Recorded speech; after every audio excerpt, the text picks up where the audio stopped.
নারীদের সম্মান, মর্যাদা বৃদ্ধি, অর্থনৈতিক ক্ষেত্রে নারী পুরুষের সমতা ইত্যাদির উপরে বিশেষভাবে গুরুত্ব দেওয়া হচ্ছে। বর্তমান কালে নারীদের সুরক্ষার অভাব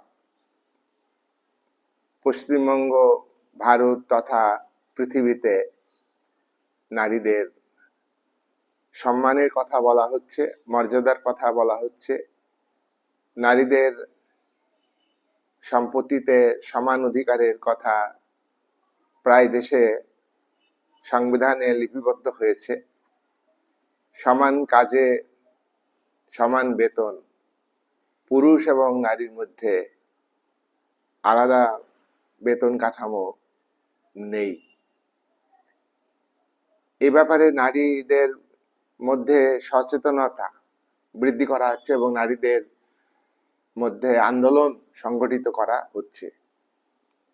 তবুও কিন্তু বর্তমানে নারী সুরক্ষার অভাব, নারীরা ধর্ষিত হচ্ছে, নারীদের অধিকার বাস্তবে প্রতিষ্ঠিত হচ্ছে না।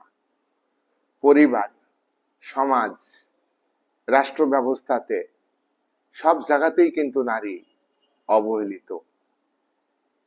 এই অবহেলা, নারীর উপর অত্যাচার, নারী ধর্ষণ, নারীর জীবনে সুরক্ষার অভাব, ধর্ষণ করে তারপর খুন, এগুলিকে প্রতিরোধ করবার জন্যে নারীবাদী আন্দোলন চলছে। আমরা রাষ্ট্রবিজ্ঞান আলোচনাতে নারীবাদী দৃষ্টিভঙ্গিতে দেখতে পাবো যে এই দৃষ্টিভঙ্গি নারীদের মধ্যে চেতনা বৃদ্ধি করতে চাইছে, নারীদের মধ্যে, নারীদের উদ্যোগেই তাদের সুরক্ষা, তাদের জীবনের ন্যায্য অধিকার পাবার ক্ষেত্রে আন্দোলন সংগঠিত করার কথা উঠছে। আর এইগুলিকে গুরুত্ব দিচ্ছে নারীবাদ। সাধারণত তাহলে আমরা দেখছি সাধারণত নারীবাদ একটা কি? নারীবাদ একটা শক্তি। আজকে পৃথিবীতে